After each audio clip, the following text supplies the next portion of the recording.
Bonjour! Bienvenue à notre émission du mardi 14 juillet. Bonjour, Doc Mayou. Alors, chers abonnés, vous allez sentir un peu de fébrilité dans l'air, particulièrement engendrée par votre animatrice préférée, Madame Josée Arsenault elle-même. Moi, j'aime ça, parler de projet. Oui. On était Oui, mais en là, train de parler de projet. On s'est emballé, on a commencé l'émission à 11h01 au lieu d'11h. et le nombre d'abonnés qui croît. Oui, exact. Là, on a dépassé les 1000, imaginez-vous donc. Et je ne sais pas ce qui s'est Merci. passé dans l'air. Là, on est rendu à 32 auditeurs abonnés de plus qu'hier. Fait que ça continue de monter. On est content! Oui, oui, oui, oui. Et, chers abonnés, on est en train de se planifier pour vous en donner pour votre argent. Oui. Ça, j'y tiens. J'aime l'argent, mais j'aime que vous soyez satisfaits. Ben oui. J'aime ce que je fais, j'aime être bien rémunéré, mais j'aime aussi que vous soyez content et que vous ayez appris quelque chose. Exact. Alors, bienvenue, bienvenue. Moi, ce que je trouve rassurant, c'est quoi, Doc? Non. C'est que, tu sais, ça aurait pu être que les gens s'abonnent puis se désabonnent. Mais au contraire, ça monte tout le temps. Fait que ça veut dire que les gens qui s'abonnent renouvellent leur abonnement. Fait que ça, c'est bon signe. Alors, Merci. bienvenue à tous les Oui. nouveaux. Et je vais vous mentionner encore une fois notre fonctionnement. Ça, je vais le répéter assez régulièrement. Sur Zoom, là, il y a la fonction, vous allez voir une main. Alors ça, ce n'est pas pour nous dire bye-bye. Ça, c'est vous voulez intervenir, vous voulez commenter, vous voulez partager quelque chose, vous levez la main. Moi, je vais actionner votre micro et vous allez pouvoir intervenir comme dans une ligne ouverte, finalement. Fait qu'on garde ce concept-là. Alors, aujourd'hui, nous avons décidé, oui. Oui. Je pense que aujourd'hui, c'est plus frais.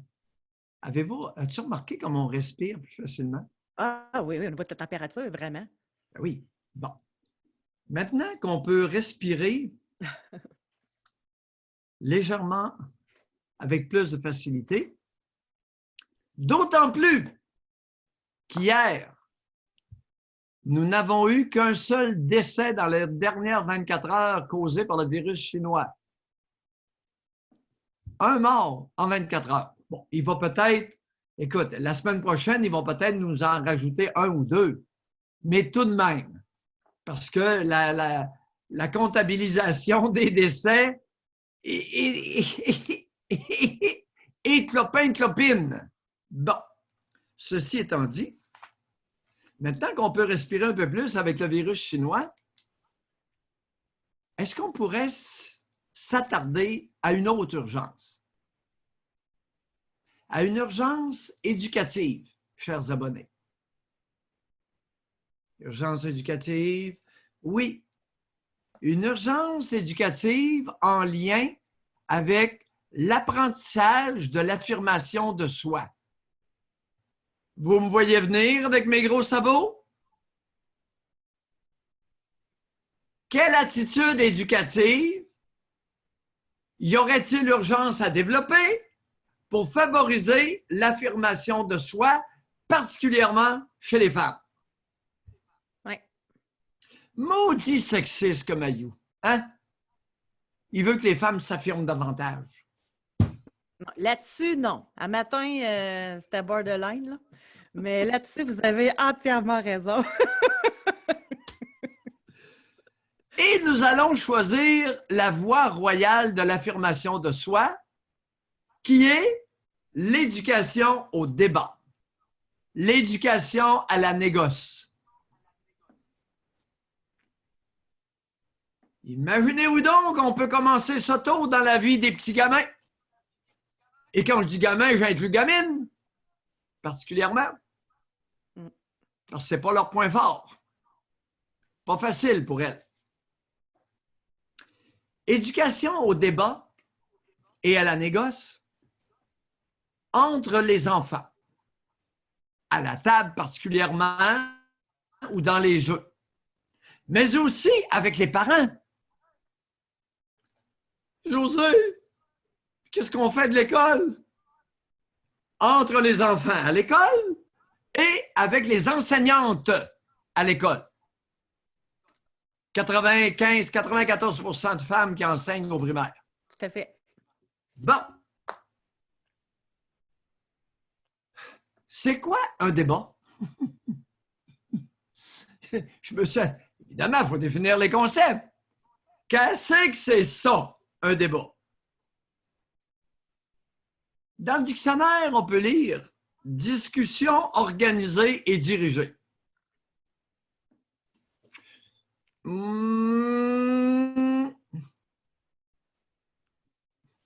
Je vais voir au verbe « débattre ». Tenez bien ça. Le débat, c'est une patente à gosse organisée puis dirigée par on ne sait pas trop qui. Débattre, écoute bien la définition. C'est le verbe, là. Oui. Examiner contradictoirement avec un ou plusieurs interlocuteurs. Ça n'a plus rien à voir avec le débat. Débattre, c'est opiner, amener des opinions contraires avec un ou plusieurs.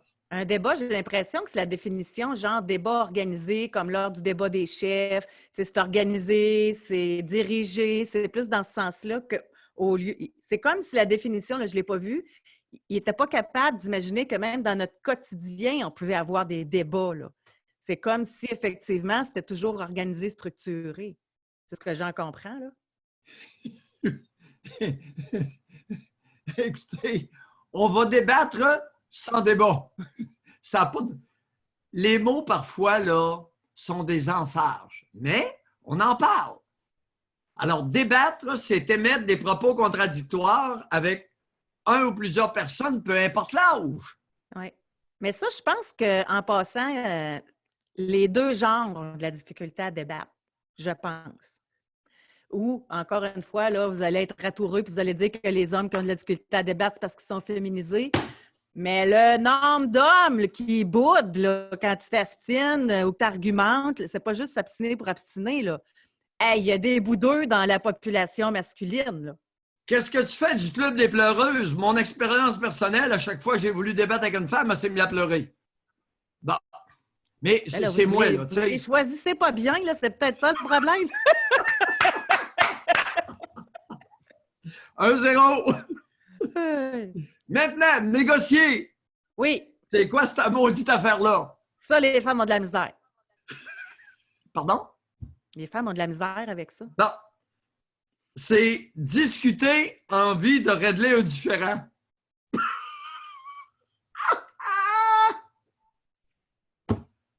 Ça fait mal. Discuter pour régler un problème. Discuter, échanger pour régler un problème. À quel âge qu'on commence à faire ça avec les enfants? À quel âge qu'on commence à dire à sa petite fille « Hey, tu vas arrêter de pleurer, là, puis on va parler. »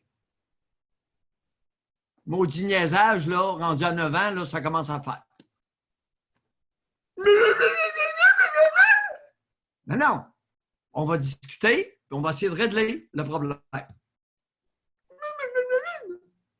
Non. C'est assez. On a un problème à régler, on va le régler. Tu pleureras après. Tu sais que ça m'arrive dans mon bureau. Hein? Il y a des problèmes à régler, puis là, la gueule puis les larmes n'arrêtent pas. Je laisse aller 10 minutes. Après ça, je dis « Ouais, c'est terminé. On a un problème à régler, madame. » Ah. Tu pleures. Je vais vous écouter pleurer après. Ou je vais t'écouter pleurer après. On a un problème à régler. Hey, t'as pas idée? Ça marche à tout coup! T'as pas idée que j'ai des personnes brillantes qui me consultent. Alors, je t'écoute. Non, mais je trouve ça important. Moi, ce que je vois, là, puis oui. C'est en lien aussi, on va le mentionner. Moi, ce matin, dans le meeting, j'ai parlé, puis on y reviendra plus tard, là, je ne vais pas faire l'émission là-dessus au complet, mais moi, je suis estomaquée à quel point il y a, je ne sais pas comment le dire, il y a un constat que je fais, à quel point il y a tellement de femmes qui ne sont pas capables de s'affirmer, qui ne sont pas capables de dire non. Et là, je fais référence à la vague de dénonciation. Si ces femmes-là avaient été capables de dire non, on n'en serait pas là aujourd'hui. Ils n'auraient pas elles auraient dit non. Bon. Là, entre le meeting et l'émission, je suis tombée sur un article intéressant. Et c'est un article qui a été publié dans le magazine L'Actualité. Et c'est, je vais essayer de trouver, Noémie Mercier qui l'a publié. Et ça s'intitule « Moi, je n'aurais pas figé ». Elle fait référence aux femmes comme moi qui disent, voyons, dis non, fais juste de mettre tes limites, respecte-toi, puis... Et elle a sorti plein d'études qui ont été faites, OK? Puis c'est aux États-Unis particulièrement. Mais je vais vous donner un exemple. Si je pose la question aux femmes qui sont là, mettons qu'on vous dit que dans un entretien d'embauche, OK, votre intervieweur pour l'obtention d'un poste vous demande votre téléphone cellulaire pour être capable de fouiller dedans. Qu'est-ce que vous allez répondre? Non, j'espère. Hey, c'est de quoi d'intime et personnel, c'est bien un téléphone cellulaire. Est-ce qu'on a le droit d'être vulgaire? On est sur le web. On lui répond doigt d'honneur dans le cul. Bon. Et là, on apprend-tu pas okay, que quand ils ont imaginé la scène, 70 des gens ont affirmé qu'ils refuseraient cette intrusion-là. Mais quand c'est arrivé dans la réalité, 83 ont donné leur téléphone cellulaire. Pas capable de dire non.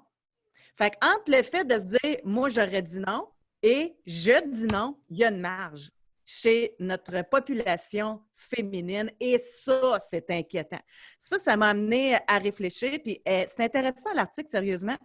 Elle continue en disant que, surtout, bon, c'est ça, les jeunes, on est, puis là, moi, je vais le genrer, là, les femmes, on est conditionnées à vouloir plaire, à être agréable, à acheter la paix.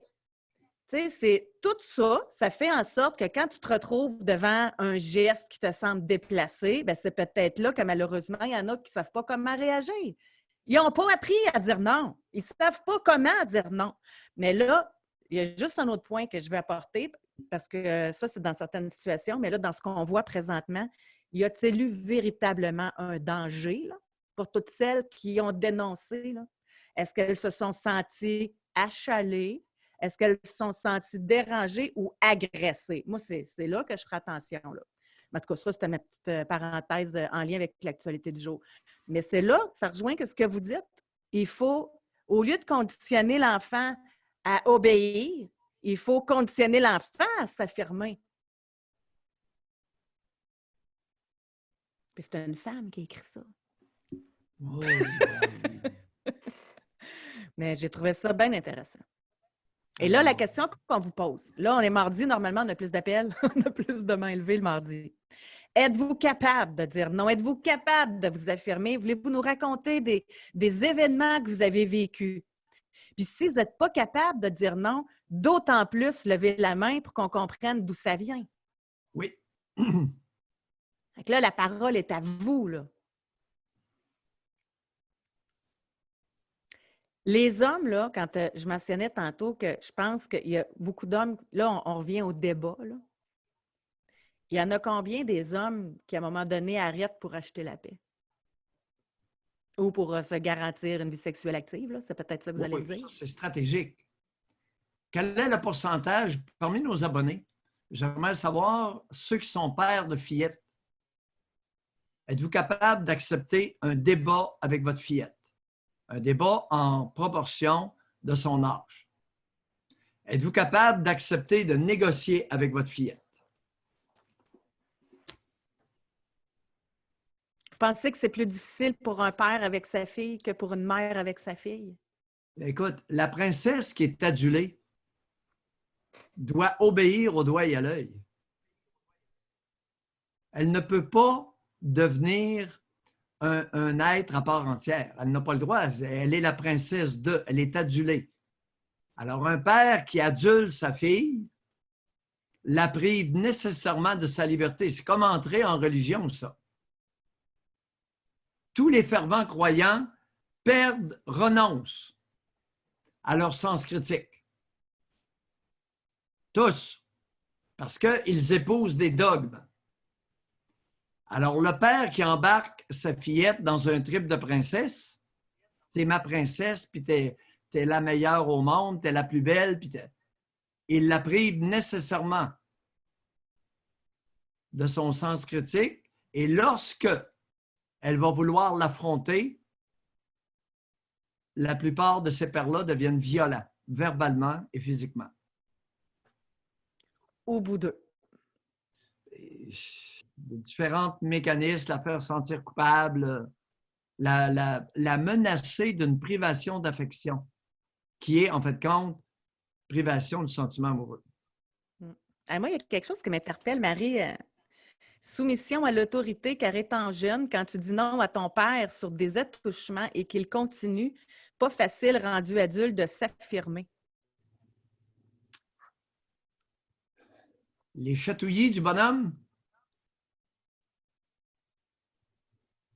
Hein, les chatouillis jusqu'à l'adolescence, bien préparés d'avance pour lui pogner les seins. Fréquent. À peu près toutes les victimes de comportements incestueux m'ont raconté ça, cette histoire de chatouiller la fillette. Ils font à peu près tous ça. Puis ils la préparent longtemps d'avance pour pouvoir lui pogner les seins. Accidentellement, en la chatouillant. Hey, mais moi, savez-vous ce que c'est la première fois que je lis?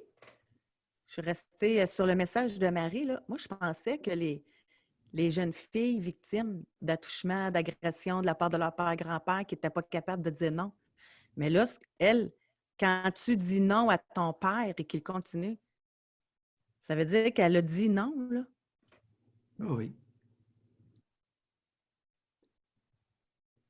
Racontez-nous comment se passait l'éducation au débat et à la négoce avec votre géniteur, madame? Mais là, impossible, là. Marie, si vous Pourquoi? voulez lever la main, là, on pourrait faire du chemin avec votre histoire, là. Oui. Parce que là, si je comprends bien, elle commence en disant soumission à l'autorité. Elle a été conditionnée à ça, là. Donc, qui dit soumission à l'autorité dit absence totale d'initiation au débat et à la négociation. Est-ce qu'on est d'accord là-dessus? Ben, ça doit aller ensemble, là. Tu ne peux pas être écrasé puis ensuite être éduqué à débattre et à négocier. Donc, on a Dominique qui a levé la main. Allons-y. Alors, Dominique, bonjour. Oui, est-ce que vous m'entendez? Oui, très bien. Oui, Dominique. Parfait. Donc, un homme ici qui a toujours fui les conflits, qui n'a pas été capable de s'affirmer depuis sa jeunesse, sauf depuis les derniers mois, par exemple, mais ça a été mon cas pas mal toute ma vie. Puis là, vous avez quel âge, Dominique? J'ai 35 ans. OK. Et ce que j'ai réalisé aussi, c'est que la plupart de mes amis et de mes emplois que j'ai eus, quand tu n'es pas capable de t'affirmer, dans le fond, c'est qu'à un moment donné, tu accumules. Puis quand ça devient trop, ben, tu exploses. Puis là, tu coupes ça. C'est ça que j'ai quitté des emplois vraiment à un moment donné parce que j'avais sur un coup de tête ou parce que j'étais plus capable ou carrément des amis que j'ai carrément, à un moment donné, il s'est passé quelque chose. Ça peut être quelque chose de minime, mais juste le fait de l'accumulation d'années ou de mois fait que, à un moment donné, ben, bang, j'ai carrément mis fin aux relations. Pardon. Vous avez mentionné avoir fui les conflits. Oui. Êtes-vous Toujours bien fui les certain? conflits. Toujours. Êtes-vous bien certain de ce que vous affirmez là? Non, je vais vous dire non parce que je me suis auto-diagnostiqué un trouble d'opposition. Et je crois que ça va. J'avais un père qui était très sévère et pour lequel, dans ma maison, tu fais ce que je te dis, puis c'est de même que ça va se passer. Puis j'ai réalisé en vieillissant que, par exemple, moi, je passais des journaux, puis s'il y avait quelqu'un qui me disait, là, bon, je pilais sur son terrain puis qu'il ne voulait pas, ben je ne pouvais pas ne pas au moins mettre un pied sur son terrain. C'était comme une façon de... Il ne fallait pas nécessairement qu'il me voie, mais c'était comme une façon, si lui me donnait un ordre de ne pas mettre le pied sur son terrain, parce qu'il ne voulait pas que je pile sur son gazon, mais il fallait que je le fasse pareil. Puis j'ai réalisé ça aussi beaucoup dans ma vie, où ce que fallait, même si c'était pas face à la personne, fallait que je m'oppose d'une certaine façon. Puis j'ai réalisé aussi que je faisais beaucoup de transferts avec les figures d'autorité, surtout au travail.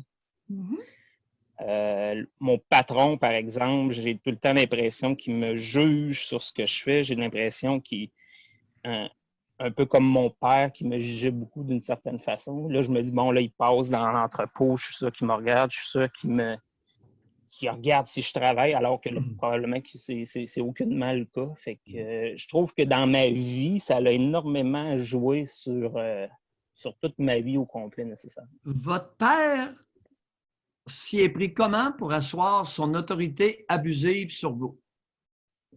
C'était des châtiments corporels, c'était des menaces. Attendez, châtiment corporel, ça ne dit rien. Donnez des exemples, les pires. Là. Des tapes sur les fesses. M'a chauffé les fesses. Et est-ce qu'il le faisait? Ben oui, il le faisait. Oui, jusqu'à quel âge, culotte baissée, oui. Jeune. Attendez. Oui. Oui, allez-y. Vas-y, réponds à la c'est ça. Ben, jeune, culotte baissée, en vieillissant un peu moins. Il le faisait même devant mes amis, des fois. Oh, humiliation. Oui, humiliation. Et ça, il en a fait dans d'autres domaines là, que ça m'a beaucoup affecté, je dirais. Oui. À partir de quel âge qu'il a commencé à baisser vos culottes? Très jeune, 4 ans, 5 ans. Ça a continué jusqu'à 14-15 ans. Je pense qu'à un moment donné, j'étais rendu un peu plus gros que lui, fait qu'il a arrêté de me frapper, mais ça a été beaucoup de menaces. Il me disait hey, « Je vais t'envoyer pensionnaire, je vais te sortir de l'école, tu vas aller travailler d'une petite shop comme tes cousins. » Puis c'était beaucoup de menaces. Puis lui, c'était vraiment « T'es chez nous, t'es dans ma maison, tu fais ce que je te dis, il n'y a pas un mot à dire. » Comment votre père faisait quoi dans la vie? Mon père, c'est 110, il est comptable. C'est quelqu'un de très intelligent, quelqu'un d'éduqué. Instruit, pas éduqué. Ça change ça. Instruit, oui. Alors, c'est un comptable de profession. Est-ce qu'il a bien réussi au niveau comptabilité? Il a très bien réussi. Il a fait de l'argent? Multimillionnaire? Non, parce que c'était quelqu'un qui était dépensier et qui avait certains problèmes de jeu, entre autres, mais il a très bien réussi. Il est au top de sa profession. Gambler, le sacrement! Oui, gambler. Au casino, dans les Loto Québec, au casino? Tout. All Poker, dress? beaucoup. All dress, yes. Aïe. Ouais. Ouais. Qu'est-ce que vous pensez de ça, vous, un père qui baisse les culottes de son petit garçon pour le taper ses fesses à 4, 5, 6, 7, 8, 9 ans? Je vous dirais, c'est pas si pire. Moi, je vous dirais, ce qui m'a le plus traumatisé, c'est l'humiliation qu'il faisait. Par rapport à, par exemple, un moment donné, il m'avait pogné jeune à 14 ans à checker de la pornographie sur Internet.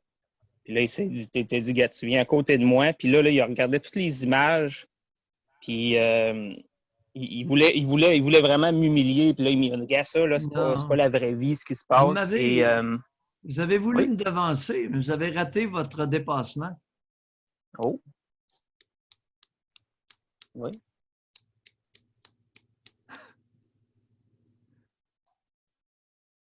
Ouais. Avec votre histoire de la porno sur Internet, là, c'est pas normal la part d'un père. Qu'un père qui... Ouais. C'est quoi son problème? Pourquoi il prenait plaisir à essayer de me prendre quand je regardais de la porno? Les deux. Fessé, culotte baissée, puis son histoire de faire tout un plat avec la porno. Je vois pas le lien. Moi, je pense que c'était vraiment l'humiliation, mais pour aller dans le même chemin... Oui. Ben, c'est ce que j'en ressens, mais pour aller dans le même chemin, à l'adolescence, on a des wet dreams qu'on appelle. Et moi, mon père... parlez français, vous pouvez... Des éjaculations nocturnes. Merci! Gardons ça, on va se dire les wet dreams, à mon œil. Oui. Éjaculation nocturne, ben oui, ça se vide. Ben oui. Oui. Mon père prenait un plaisir à checker mes draps et à me chicaner. À dire, regarde, c'est pas les mères qui font ça? Ben, c'est qu'il dit, là, c'est ta mère qui fait du lavage. Puis, Dominique, oui. On invite José au débat. Non, ma mère était très... très assujettie. Elle disait pas un mot. Ma mère était vraiment... Non, mais habituellement, Dominique, c'est parce que c'est un comportement de mère que j'ai appris à travers les différentes émissions. J'ai jamais entendu un père qui surveillait les draps de son fils. Non, moi, ma mère, c'était pas son genre du tout. Ma mère se fermait. Non, Ma mère Dominique, était... vous n'avez pas Oui? écouté. Vous n'avez pas écouté du tout. Puis c'est pas un Oui. blâme que je vous adresse, là. Vous n'avez pas, de toute évidence, écouté le dernier commentaire de José. Elle dit, c'est les mères surtout. Habituellement. Mais c'est la première OK. fois que j'entends que c'est un père qui surveille les draps de son fils. OK. Je sais pas. Je sais pas aussi que si vous voulez en venir avec ça. Non, c'est J'essaie pas... de faire le lien. Mon ami Dominique, je veux pas en venir nulle part, je vous écoute. OK. Vous nous dites que votre père prenait plaisir à vérifier vos crêpes d'éjaculation nocturne dans les draps. Oui, monsieur. Oui. Puis, J'osais oui, de c'est ça. rétorquer, à ma connaissance, il y a seulement les bonnes femmes qui font ça. Ça a l'air que non.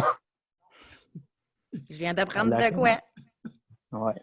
Puis après ça, c'était d'aller le dire à mes amis. Tu sais, quand tu as 14, 15, 16 ans, c'est la pire honte. Tu as honte un peu de ça. Fait que là, lui, il allait voir mes amis, puis il lui disait, ouais, puis toi, tu fais-tu comme mon gars, puis tu salis tes draps, puis tu forces ta mère à faire du lavage. Fait que la honte que j'avais face à ça, c'était incroyable. Ben oui, mais quel altruisme! C'est votre père qui frotte les draps à la main, qui frotte vos crêpes. Mais Ouais. puis votre père dénonce ça. C'est épouvantable. Non, mais aidez-moi à le comprendre. C'est quoi l'intérêt du père à aller vérifier vos draps, là? Tu sais, c'est ça, je comprends pas. Moi, je crois que c'était une façon de me dominer, de prendre le contrôle. Je sais pas, j'essaie Mais de... non, vous avez mentionné quelque chose de succulent spontanément tout à l'heure. Oui. Vous avez Oui. dit, puis vous me corrigez, à l'adolescence, mon père prenait plaisir à vérifier Oui. mes draps.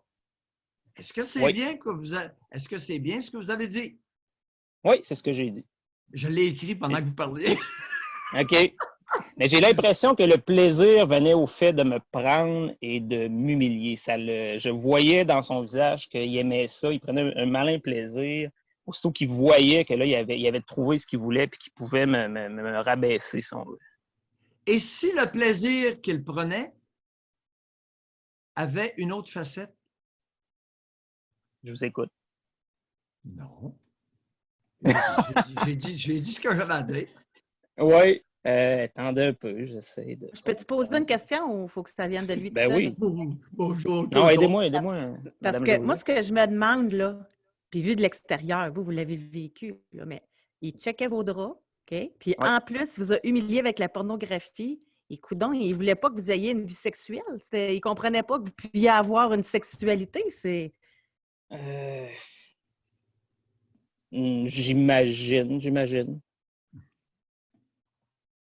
Où il me disait, fais ça dans un Kleenex, mais encore une fois, à cet âge-là, il n'y a rien de plus gênant et humiliant qu'un parent te prenne Oh! à te masturber ou t'es gêné de ça, c'est pas quelque chose que, tu sais, aujourd'hui, adulte, t'es ouvert, t'as pas de problème. Mais... Dominique, étant un homme instruit, il est comptable, il Oui. est instruit. Puis là, il vous dit, Oui. la nuit, quand tu as des éjaculations nocturnes, tu fais ça dans un Kleenex. Expliquez Oui. aux auditrices comment on ne peut pas venir dans un Kleenex lorsqu'on éjacule dans ses draps la nuit pendant qu'on dort. Ouais, mais lui, il pensait que je me masturbais puis que je laissais ça aller dans les draps. Puis j'étais pas assez capable d'y dire ou de C'était m'affirmer. une femme, là, on aurait pu. Mais je ne vous laisse pas avec celle-là. Ben non, c'est un homme. Il sait très bien qu'on peut éjaculer la nuit pendant notre sommeil. Ça s'appelle des éjaculations nocturnes. C'est pas sans raison. Oui. C'est pendant le sommeil. On dort puis on vient. Mm-hmm. Ça arrive souvent à l'adolescence. Oui. Mais y avait-tu un toc du ménage pour être. Hein? Non, pas vraiment. C'est pour ça que ça ne tient pas en route. Alors, les culottes baissées, la porno à l'adolescence, les crêpes d'un drap, comment on peut concilier les trois ensemble?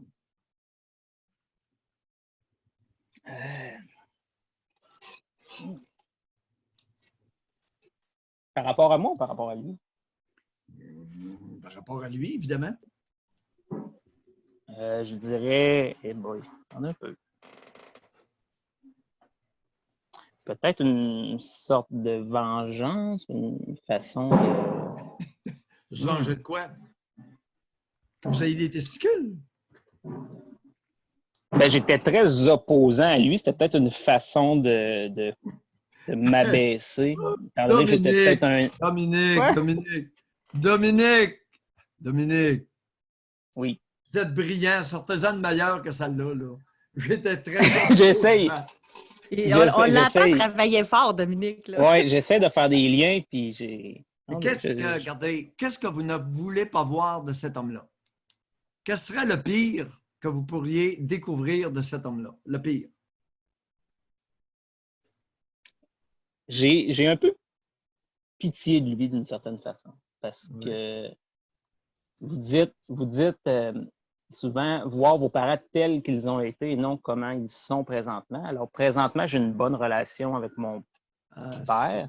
Le tabac. Alors, non, mais en tout cas, j'essaie d'avoir une bonne relation avec mon père. Mais c'est sûr que l'homme qui était lorsque j'étais jeune n'est pas le même qu'il est aujourd'hui. Par rapport non, à parce la que façon vous êtes adulte et vous avez du poil un peu partout sur le corps. Êtes-vous poilu? Oui, quand même. Quand même assez poilu? Oui. Maudit poil. Ça change tout. Mais par rapport à mon père, comme je vous dis, c'est un homme très intelligent, mais c'est l'homme le moins empathique que j'ai jamais connu, que j'ai jamais rencontré de toute ma vie. On va demeurer en bas. Vous n'êtes pas surpris de ça? On va demeurer en bas de la ceinture. OK. Qu'est-ce que vous savez de la sexualité de votre géniteur? Je crois, selon avoir entendu entre les lignes, un peu comme moi, quelqu'un qui a une forte libido, puis ma mère, elle semblait pas être une femme très ardente, si vous voulez. Donc, probablement, il y avait probablement qu'il y avait une certaine frustration sexuelle du côté. Ben oui. Regardez, un homme qui a une forte libido, Dominique, baisse les culottes de son petit gars pour le taper sur les fesses pendant des années de temps. Et mes frères aussi.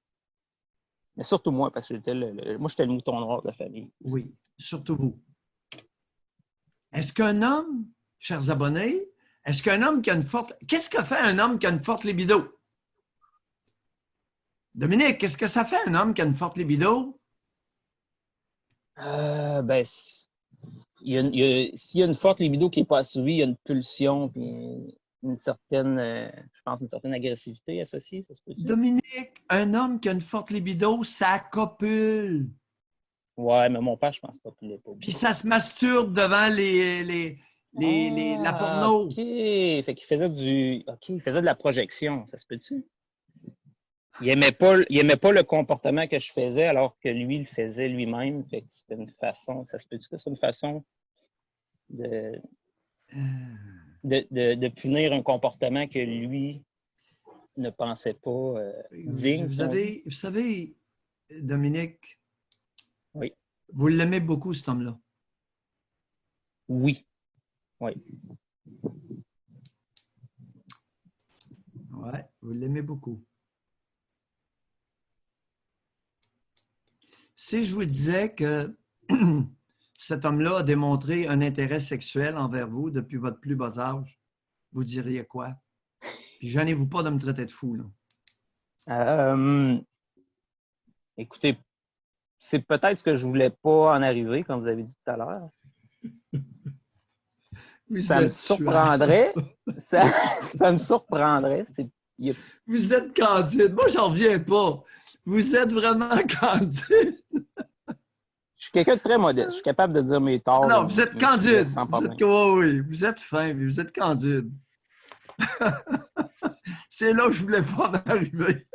Je pensais jamais entendre ça. Ben oui. Maudit maillot à marde. Hein? Intérêt sexuel.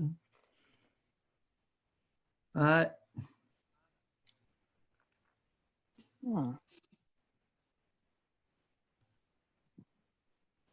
Ça vous fait quoi de réaliser ça? Ben, Pas grand-chose.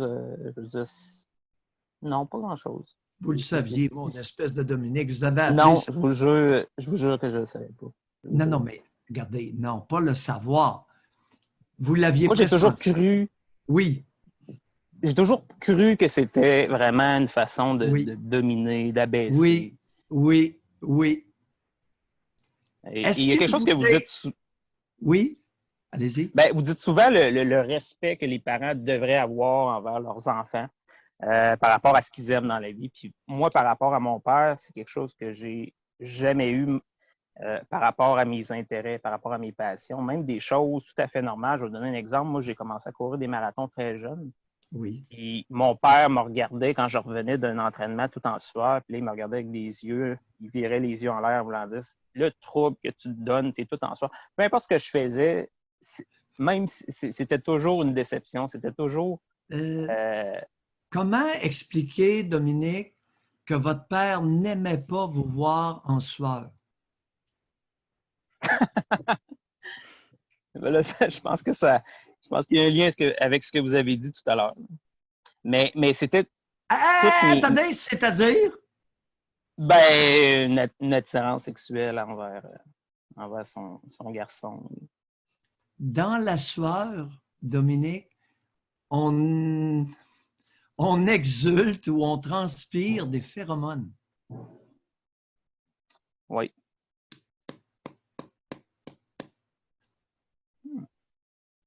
Oui. Ça le troublait. Il était troublé. Est-ce que c'est possible qu'il était particulièrement troublé lorsque vous étiez très en sueur? Peut-être. Je n'ai pas remarqué, mais peut-être. C'était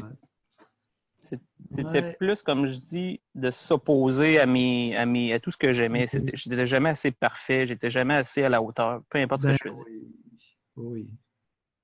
Vous savez, les batteurs de femmes asservissent tous ou essaient d'asservir leurs victimes. Alors, il y a beaucoup d'individus qui n'acceptent pas, qui répriment ou suppriment leur pulsion sexuelle sous des dehors de dénigrement, de rabaisser, pour mieux camoufler leur intérêt. Ça se peut, puis ça a fonctionné parce que j'ai eu une période à l'adolescence où j'avais une certaine aversion sexuelle, carrément. C'est-à-dire que pour moi, c'est comme si c'était quelque chose de mauvais ou de pas correct. Donc, j'étais pas capable de me trouver une blonde. J'étais pas capable j'avais juste honte de dire que j'avais une blonde ou que je fréquentais quelqu'un.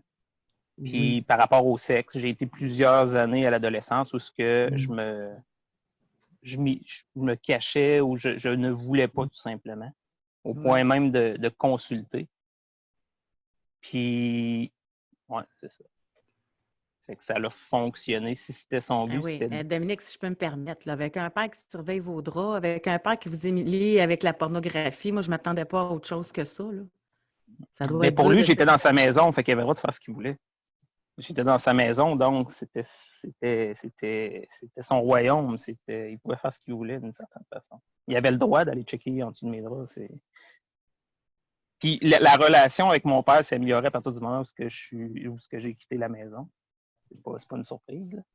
Puis je vous dirais que par rapport à certains traumatismes...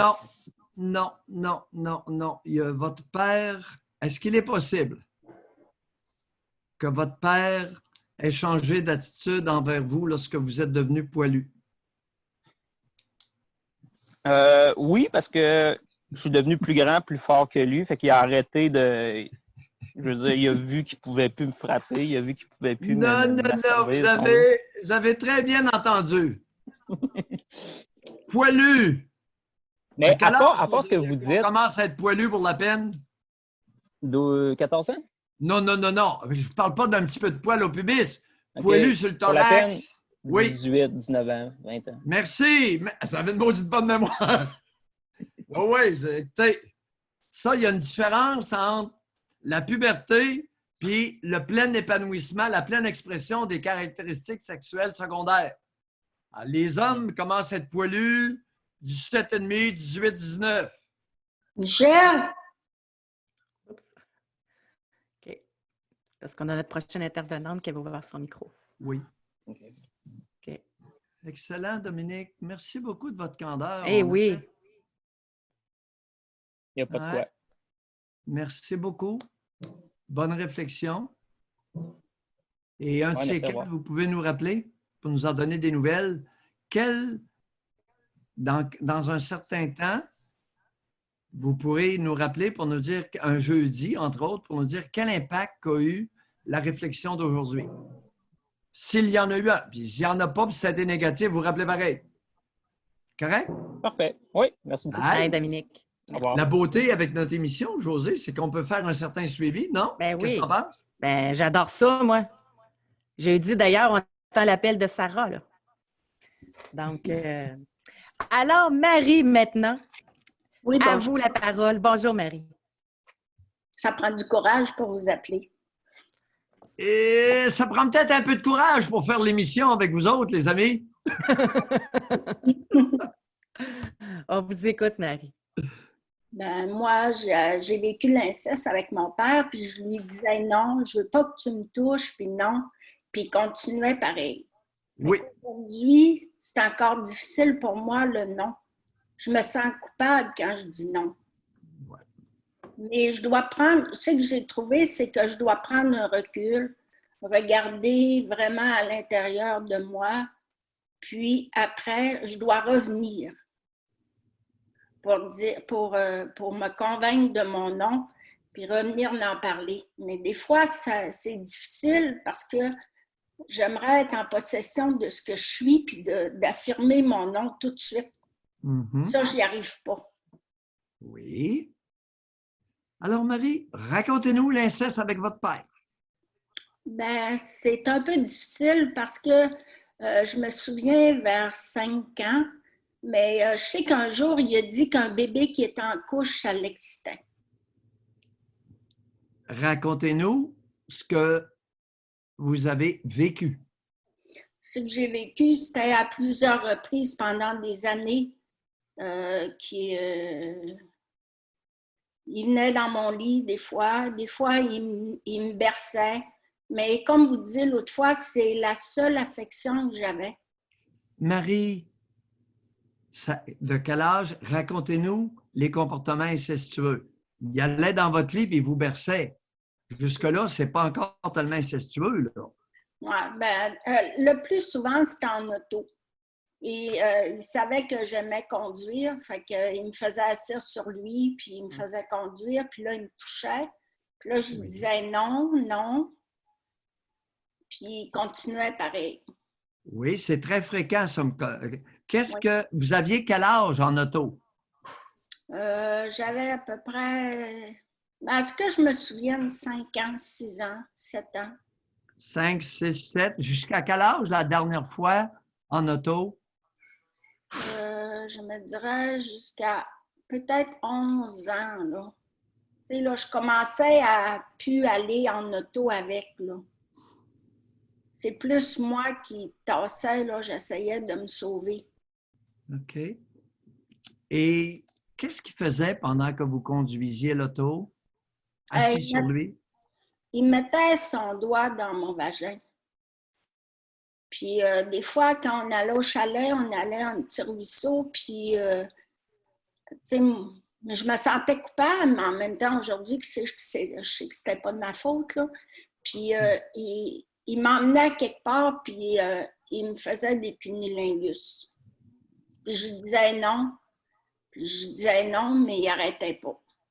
Bon.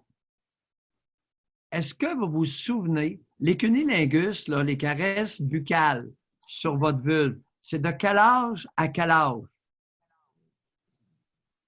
Ben, je pense que ça a tout le temps été, là. De quel âge à quel âge, au meilleur de votre souvenir?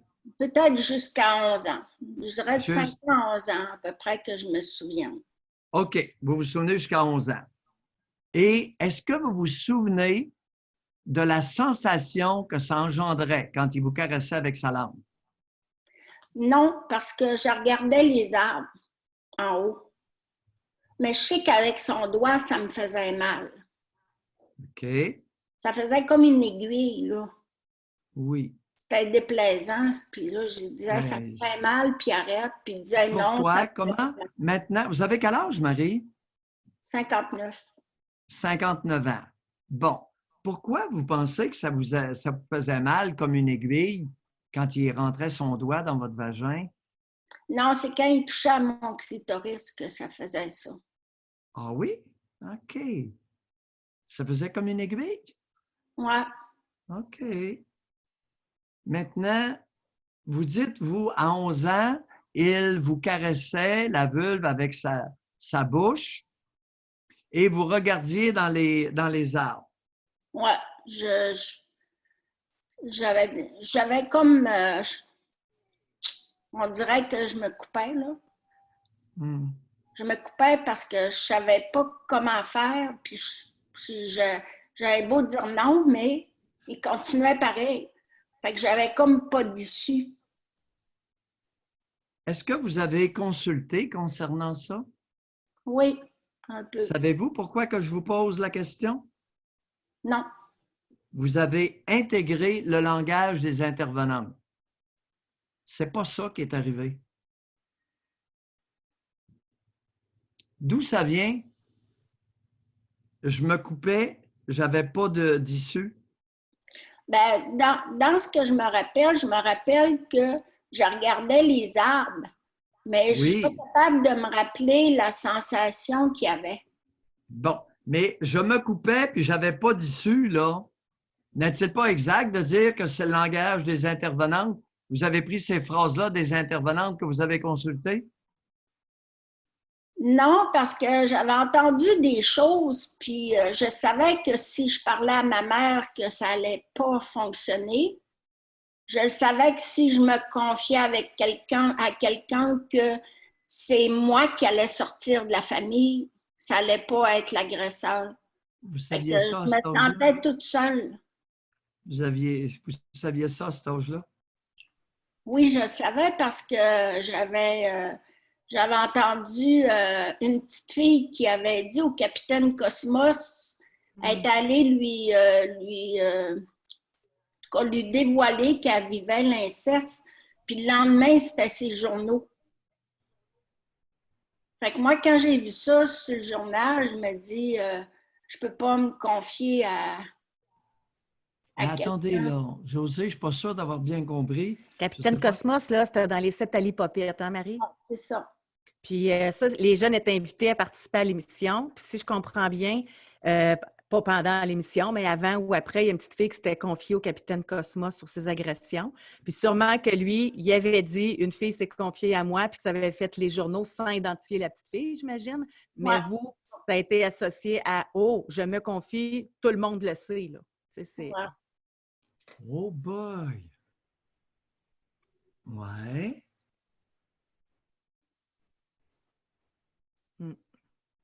Quelle relation avez-vous conservé avec votre père? Ça a été long parce que j'ai été malade, j'avais besoin de mes parents, mais il est décédé aujourd'hui, là, mais à la fin, je ne les voyais plus. Comme ma mère non plus, ça fait quelques années que j'ai coupé les liens. Là. Je garde un lien, en tout cas, pour mes enfants, puis en même temps...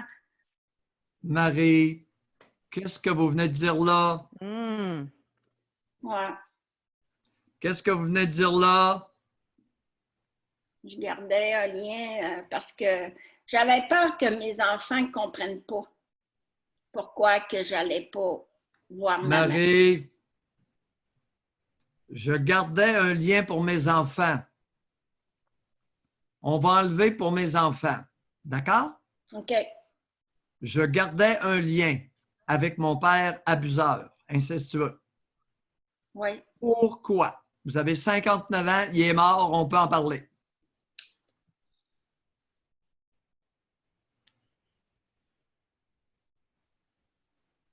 Ben, c'est difficile de faire la coupure, là. Pourquoi? Ben, c'est peut-être des parents rêvés. Je me pose la question. Qu'est-ce que vous nous sortez là? Les parents rêvés. Ouais, ben, j'aurais aimé ça avoir des parents qui s'occupaient bien de moi, qui étaient attentifs. Marie, les salades de travailleuses sociales puis de psychologues, on laisse ça de côté, là. Marie, je gardais un lien. Pourquoi?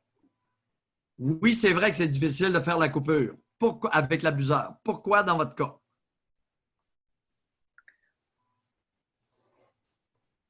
Puis je veux avoir votre réponse à vous, pas celle des travailleuses sociales et des psychologues que vous avez consultés. Je gardais un lien avec mon père incestueux.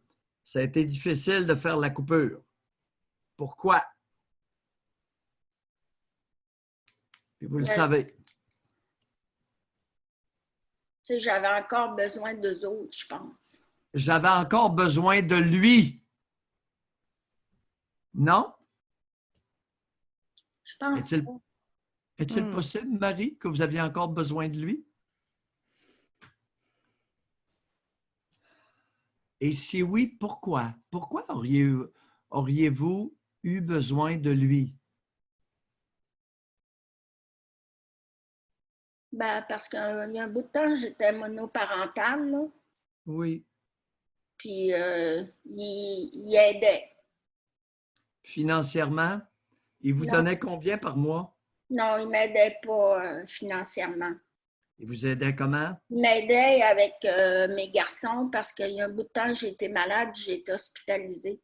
Fait qu'il m'aidait, mais j'avais pris des précautions avec mes enfants. Je leur avais dit ce qui s'était passé. Vos enfants, vos garçons, avec quel âge? Il y avait 6 ans, 8 ans à peu près. Aïe, aïe, aïe, aïe, aïe. Vous connaissez l'histoire de... Aïe, aïe, aïe, aïe, aïe, aïe, aïe.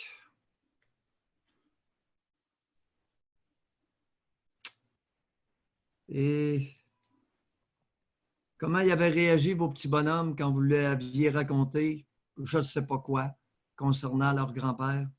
Ben, je les avais dit qu'à un moment donné, ça pouvait arriver qu'il y ait quelqu'un qui veut aller jouer dans tes pantalons, dans tes bobettes. Puis j'avais expliqué ça. Puis j'en ai un qui était assez...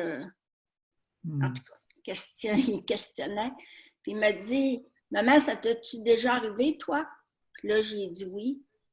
Puis là, il a dit, « C'était qui? » J'ai dit, « C'était mon père. » Puis qu'est-ce qu'il a fait? Il a pris le téléphone à un moment donné, puis il l'a appelé, puis il a demandé, « C'était-tu vrai que tu avais fait ça? » Et? Puis... oui. Mais je ne me souviens pas de la réponse qu'il avait donnée, là. Mais je sais que mes enfants étaient au courant. Vous ne vous souvenez pas de la réponse? Ah, c'est spécial, hein? Vous ne vous souvenez pas de la réponse que votre père a donnée à votre fils? Non. Quel âge qu'avait votre petit bonhomme quand il a appelé son grand-père et lui a demandé si c'était vrai? Il avait 8 ans, je pense. Aïe, aïe, aïe, aïe, aïe, aïe, aïe. Aïe, aïe, aïe. Vous savez, la vie, c'est pas toujours un jardin de roses, hein? Tabarnouche. Pourquoi vous pensez que votre père a passé tant de temps dans vos petites culottes? Parce qu'il était pédophile, là. Non. Il a passé tant de temps dans vos petites culottes parce que votre mère ne s'occupait pas de vous. Oui, je sais. Ça, c'est sûr. Hein. Mais pourquoi, si vous le savez, pourquoi vous ne l'avez pas dit? Puis je ne vous blâme pas, là. Non, non, je le sais, là, qu'elle ne s'occupait pas de moi. Là. Est-ce qu'elle est encore vivante? Oui. Quelle relation avez-vous avec elle actuellement? Pas du tout. La dernière fois que j'ai parlé, en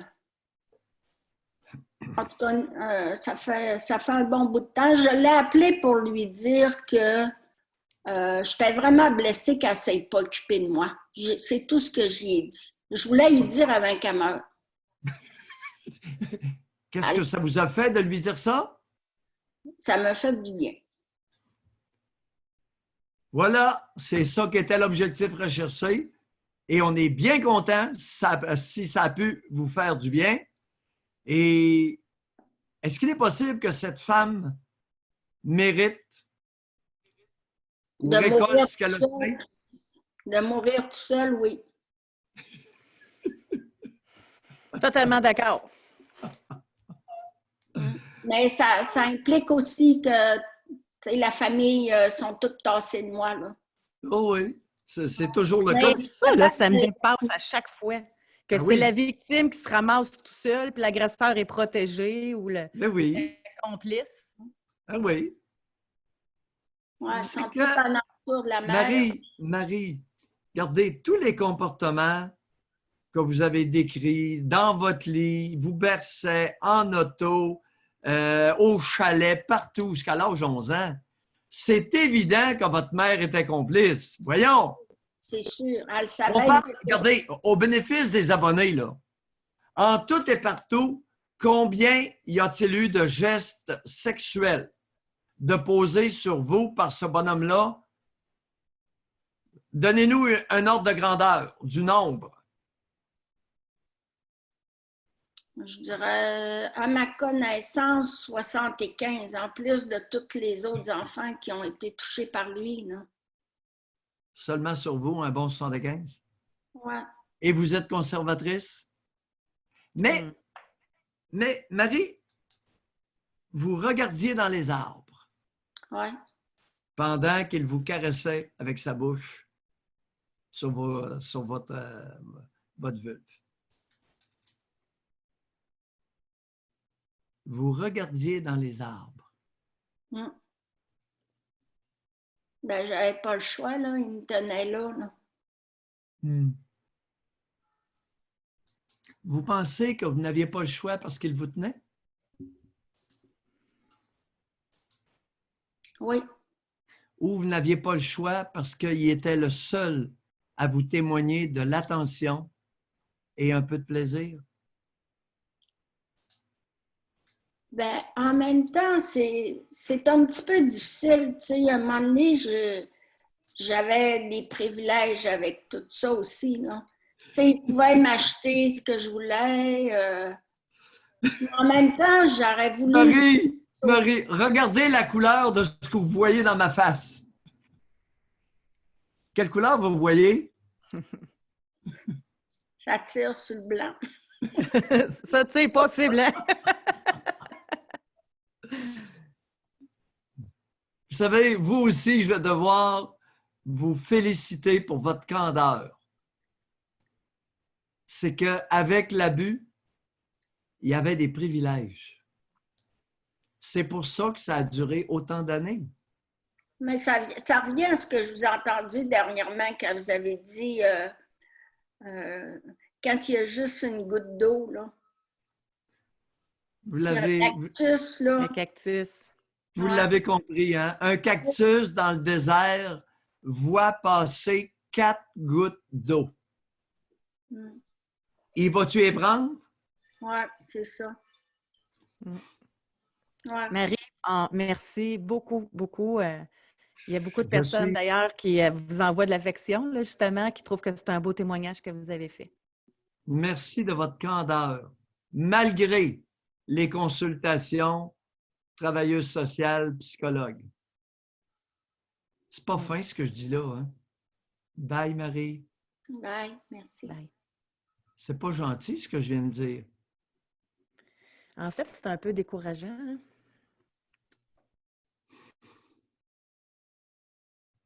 Hein?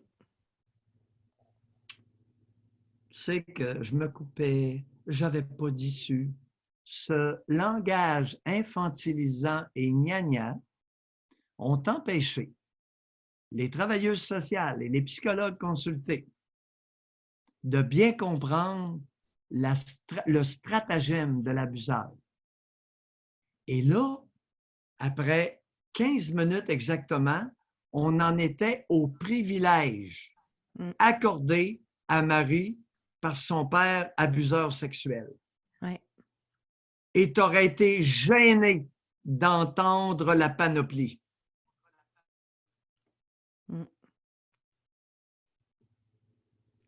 Merci beaucoup. Merci à Dominique qui a témoigné. Merci beaucoup à Marie. Moi, j'ai beaucoup aimé l'émission d'aujourd'hui. Je sais qu'il y a des gens qui auraient aimé prendre la parole, mais il est déjà midi. Donc, comme toujours, on peut poursuivre jeudi. Tu sais, si vous voulez nous en reparler jeudi, si vous voulez continuer là-dessus, vous levez la main. Puis c'est sûr qu'on va vous parler concernant, c'est un jeudi libre, qu'on pourra poursuivre ensemble. Alors, merci beaucoup tout le monde. Merci, Doc. On se retrouve demain. Un grand privilège pour moi. Oui, moi aussi. Bye bye.